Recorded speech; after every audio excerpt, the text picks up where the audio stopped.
जिसकी प्रशंसा सिर्फ हमारी किताब नहीं कहती है बल्कि आपकी भी किताब कहती है। सुनिए श्री कृष्ण जी क्या कहते हैं, अहिंसा सत्यम करो दश त्यागा शांति रफेशनम दया भूलेश बलो लुप्तवम हीरी चापलम ओम पूर्णविदम पूर्णविदम पूर्णाग पूर्णमुदुच्यते पूर्णस् पूर्णमदाय पूर्णमेवावशिष्यते ओम शांति शांति। इनके कृष्ण जी कहते हैं लोगों तुम अपनी जबान से कोई ऐसी बात न बोलना जिससे दूसरे का दिल दुख जाए, जिससे दूसरे का दिल टूटे।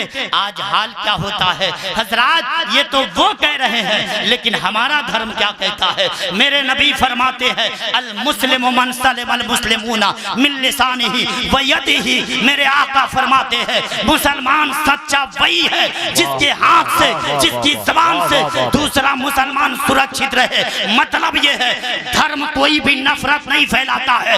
दुनिया में जितने धर्म है सब प्रेम की शिक्षा देते हैं, मोहब्बत की दावत देते हैं, लेकिन आज ये लड़ाने की जो कोशिश करते हैं ये नेता लोग करते हैं, ये सियासी लोग करते हैं जिन्हें कुर्सी की लालच है, जिन्हें कुर्सी की हवस है, उन्हें कुर्सी ही सब कुछ है। आप ऐसे लोगों को मुंह पे तमाचा मारिए और कहिए सुनो जिस धर्म के आड़ में तुम हमें लड़ाने की बात कहते हो, सुनो दुनिया में जितने धर्म है वो नफरत नहीं फैलाते, सब प्रेम की बात किया करते हैं। बहुत अच्छा, सब मोहब्बत की बात करते हैं। वाह वाह। और सुनिए मेरा नबी लाजवाब है, इसलिए हजरत ईसा अलैहिस्सलाम फरमाते हैं dear after I will not act much with you for the prince of this world cometh and hath nothing in me if you love me keep my commands and I will ask the Father and he will give you another comforter that he may abide with you forever। हजरत ईसा अलैहिस्सलाम फरमाते हैं ओ मेरे मानने वालों सुनो, अब मैं इस दुनिया से जाने वाला हूँ, वो अंतिम संदेश आने वाले हैं, सुनो वो आ जाए। थैंक्स।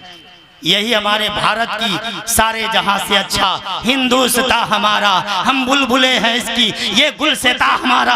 ए आबरू दे गंगा वो दिन है याद तुझको उतरा तेरे किनारे जब कारवा हमारा बातिल से डरने वाले। ए आसमान ही हम 100 बार कर चुका है तू इंतहा हमारा। हिंदी है हम वतन है, हिंदू मजहब नहीं सिखाता आपस में बैर रखना, मजहब नहीं सिखाता आपस में बैर रखना, मजहब नहीं सिखाता आपस में बैर रखना। हिंदी है हम वतन है, हिंदुस्तान हमारा। नारे तकबीर, नारे रिसालत। हजरत मौलाना अमजद रजा चतुर्वेदी इस्लाह मुआशरा कॉन्फ्रेंस फैजान शहीद आजम, बहुत अच्छा पैगाम दिया आपने। वाह वाह। हजरात मोहब्बत फैलाइए, नफरत नहीं, मोहब्बत की बात कीजिए। अच्छा ये बताइए हमारे हिंदू सज्जन कुछ बैठे हुए हैं, अच्छा आज जो नफरत फैलाने की बात करते हैं, अचानक जितने दुनिया में चाहे जिस धर्म का मानने वाला है, धर्म अलग है लेकिन खून सबका बराबर है, खून सबका बराबर है। अगर हॉस्पिटल में एक हमारे हिंदू भाई ने ब्लड डोनेशन किया और अचानक खुदा न करे किसी मुसलमान भाई की तबीयत खराब हुई, उसे सदर हॉस्पिटल में या जहां भी ले जाया गया, अब डॉक्टर साहब कहते हैं इन्हें ब्लड की जरूरत है वरना जान चली जाएगी। फौरन जैसे ही पेशेंट पहुंचा, डॉक्टर साहब ने हिंदू भाई के खून को लिया और मुसलमान भाई को चढ़ाना शुरू कर दिया। किसी ने यह नहीं पूछा डॉक्टर साहब ये तो मुसलमान का खून है, ये हिंदू भाई है, ये हिंदू भाई का खून है, मुसलमान को क्यों चढ़ा रहे हो। मतलब ये है वहाँ कोई नहीं पूछता है, मर के बल्कि हॉस्पिटल से ये पैगाम दिया जाता है जो सुनो यहाँ पे धर्म नहीं देखा जाता है, यहाँ तो मानवता देखा जाता है, यहाँ इंसानियत देखी जाती है। सुनो धर्म अलग हो सकता है लेकिन अल्लाह ने खून सबका बराबर बनाया। खून सबका बराबर है। इसलिए जो एक माता पिता की संतान है, महाभारत में कहा गया पर उपकारम सर्वधर्मा, दूसरे की उपकार करना यही सर्वश्रेष्ठ धर्म है, यही सबसे अच्छा धर्म है। और सुनिए, आज लोग इस्लाम को नफरत की निगाह से देखते हैं, लेकिन मेरे भाइयों मैं बड़े प्रेम से कहूँगा, कहीं इस्लाम में ये नहीं लिखा गया है कि रास्ता में चल रहे हो, अगर कोई मोहताज, कोई गरीब, कोई मिस्कीन अगर लाचार गिरा हो, ज़ईफ आदमी गिरा हो, तो इस्लाम ये नहीं कहता है कि पहले दाढ़ी देखना तब उसकी हेल्प करना, तब उसकी सेवा करना, तब उसकी मदद करना, उसकी टोपी देख करके, उसका नाम पूछ करके उसकी मदद करना। नहीं, इस्लाम का संदेश ये है, चाहे जिस धर्म का मानने वाला है, आपने प्रेम से अगर आपने उसकी सेवा की, अल्लाह ने कबूल कर लिया तो आपको स्वर्गवासी बनाएगा, स्वर्गवासी बनाएगा हजरात, स्वर्गवासी बनाएगा। और सुनिए, बहुत सारे लोग हज करने के बाद नफरत फैलाते हैं, है ना, इधर से हटाया उधर सटाया, उधर से सटाया उधर हटाया, मतलब नफरत की बात करते हैं। लेकिन हज करने का मकसद क्या है, मतलब क्या है कि दिल पाक होना चाहिए। बोलिए सुभान अल्लाह, दिल पाक होना चाहिए। हमारे हिंदू भाइयों का आस्था ये है, पापी से पापी आदमी अगर गंगा स्नान कर लेता है तो पाप से मुक्ति पा लेता है।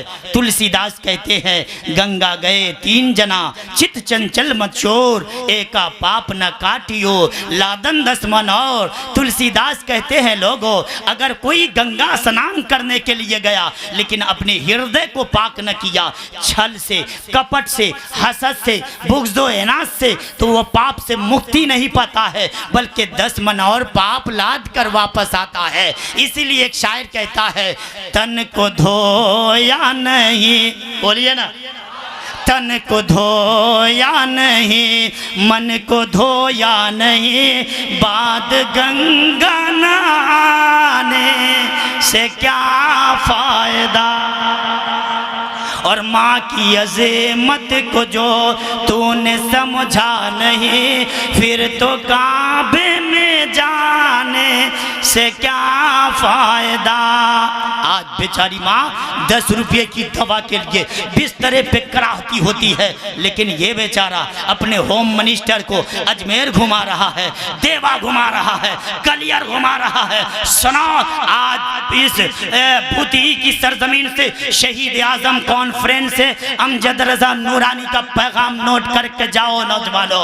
आज के बाद सुनो, तुम अपने होम मिनिस्टर को कहीं भी ले जाओ, और तुम चाहे जहाँ भी चले जाओ, अजमेर की क्या बात है, मदीना चले जाओ, मदीना ही नहीं मक्का चले जाओ, लेकिन याद रखिए, अगर आपसे आपके माता पिता नाराज हैं, आपके माता पिता नाराज हैं, तो ये अल्लाह वाले राजी नहीं हो सकते, अल्लाह वाले राजी नहीं हो सकते हैं। इसलिए पहले अपने माँ बाप को राजी कीजिए। मैं एक रास्ते से गुजर रहा था, मेरी मुलाकात, मैं आखिरी बात पेश कर रहा हूँ चूंकि आधे घंटे का मेरा टाइम है। हजरात, मैं एक रास्ते से गुजर रहा था, मेरी मुलाकात एक हमारे हिंदू भाई से हुई, मैं महाराज से हुई। मैंने कहा, उन्होंने कहा, मौलाना आप बहुत तकरीर करते हैं, हमें भी अपने नबी के बारे में बताइए, अवतार के बारे में बताइए। मैंने कहा, आप भी तो पढ़े हैं, आप ही बता दीजिए। कहा, मौलाना हमें मालूम नहीं है, आप बताइए। मैंने कहा, सुनिए, यूं तो अंतिम अवतार, कल की अवतार,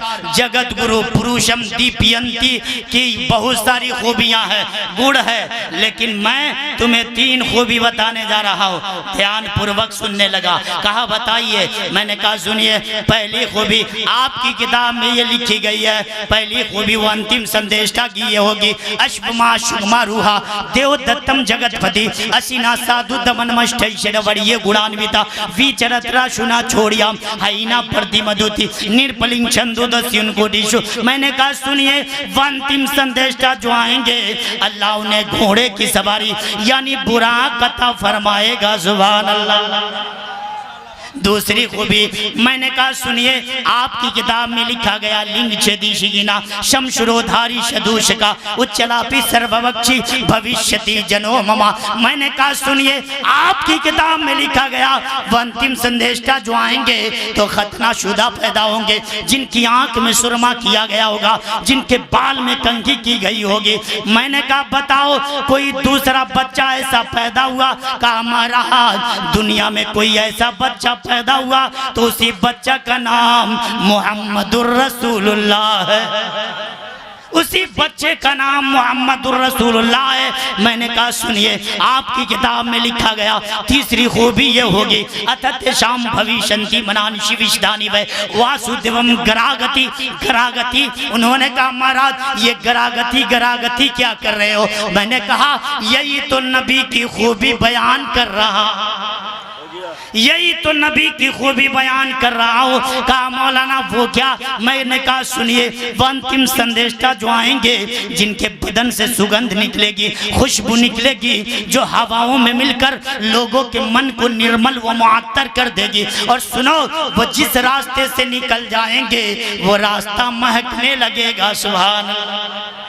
वो मुस्तफ़ा कौन नबी है? वही नबी है जो मुस्तफ़ा फ़ख्रुर रसूल हैं, सैयदे कुल हैं, हादी सुबुल हैं, अंबिया के इमाम हैं, जिनके लिबास की अदाएं कुरान की आयत बन जाती है। जो चादर ओढ़ कर निकलते हैं तो कुरान कहता है या अय्युहल मुदस्सिर, जो कंबल ओढ़ कर निकलते हैं तो कुरान कहता है या अय्युहल मुज़म्मिल, जो सब बसब भी हैं, सरबकब भी हैं, जो आबिद भी हैं, जो मुजाहिद भी हैं, जो ताजदार फ़क्र ग़िना भी है, जो राज़दार जुदो सखा भी है, जिनके तबस्सुम से जन्नत मचलने लगे, जिनके गुस्से से जहन्नम उबलने लगे, जिनका कदम उठे तो अर्शे मुअल्ला तक पहुंचे, जिनकी उंगली उठे तो आसमान पर चांद दो टुकड़े हो जाए। इसीलिए तो हिंद के हसन मुहाफिज़े ईमान मुतरज्जमुल कुरान साहिबे कंजुल ईमान इमाम अहमद रजा खान फाज़िल बरेलवी फरमाते हैं या रसूल अल्लाह, चांद झुक जाता जिधर उंगली उठाते महद में, क्या ही चलता था इशारों पर खिलौना नूर का। रात कलमा शरीफ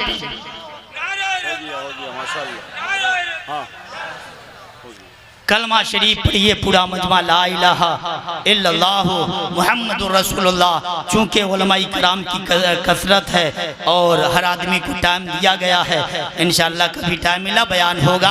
अस्सलामु अलैकुम व रहमतुल्लाहि।